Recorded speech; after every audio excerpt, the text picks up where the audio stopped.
Next, we have Suradip Majumdar, a PhD student in chemical engineering in the Swiss Federal Institute of Technology in Lausanne. He's a big fan of public speaking and actually a winner of several competitions and debate in India, where he's from.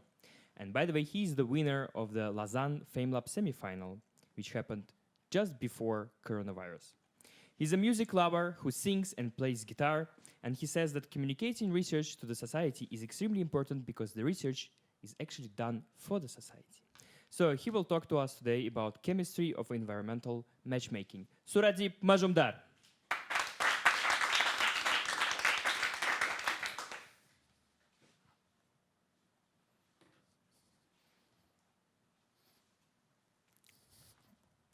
Sound check.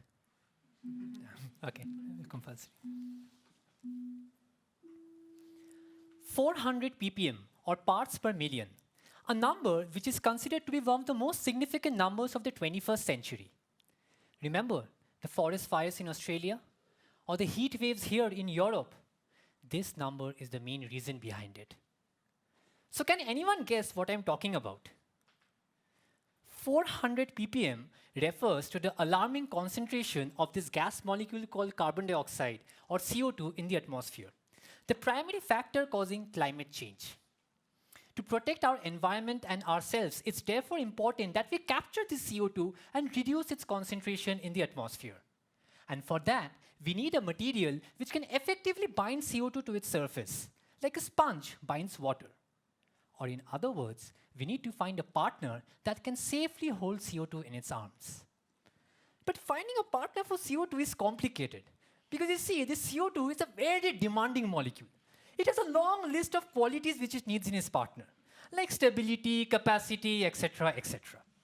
Therefore, scientists thought of coming up with a matchmaking process to find a true partner of CO2. Now imagine you are using Tinder, not for humans, but materials. So here we built a database of thousands of materials and try to include most of the qualities which CO2 is looking for, just like Tinder maintains a database of human profiles. Now, a very important part of our relationships is chemistry, right? Similarly, here our next step is to evaluate the chemistry of CO2 with our partner materials. And based on a score, we either accept or reject the material. For example, material 1, how's the chemistry? CO2 does not like it, swipe left. Material 2, CO2 likes it. There's a strong bond between them, swipe right.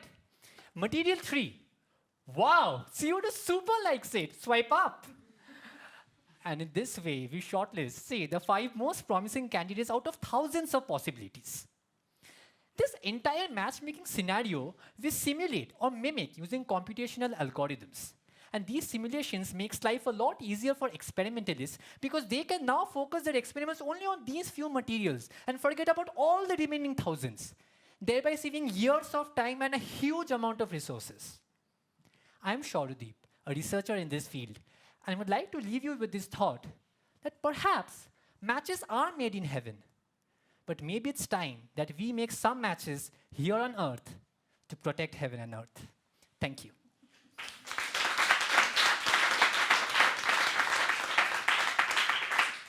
Thank you very much, Suradip.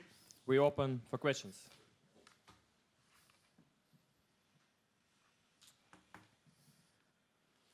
Narine? So nowadays, you said that we have found the Tinder, the lover for the CO2. What would be the characteristic?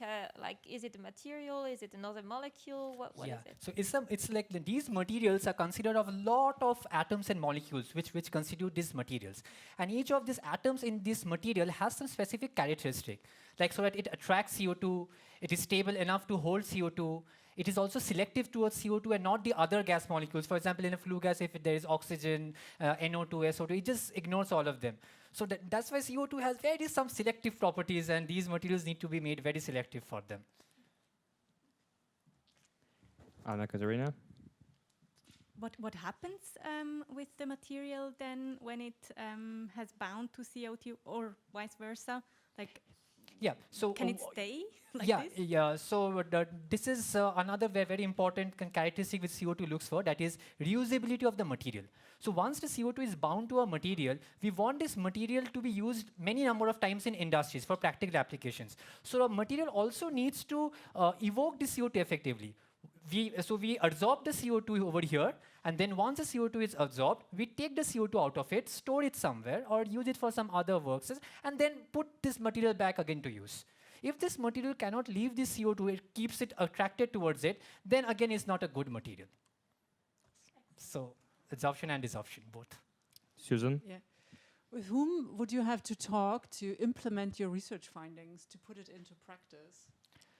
I would talk to mainly the oil giants and all these companies, say the power plants and all the big oil companies who are working, because it's a huge amount of CO2 comes from these industries. And also, I would also like to talk a lot with the politicians, because ultimately these need to be implemented, and it can only be implemented if the scientists, the politicians, and these big oil, these industry giants come together and implement these materials and this emphasis on carbon capture. All right, thank you very much, Surajip. Thank you.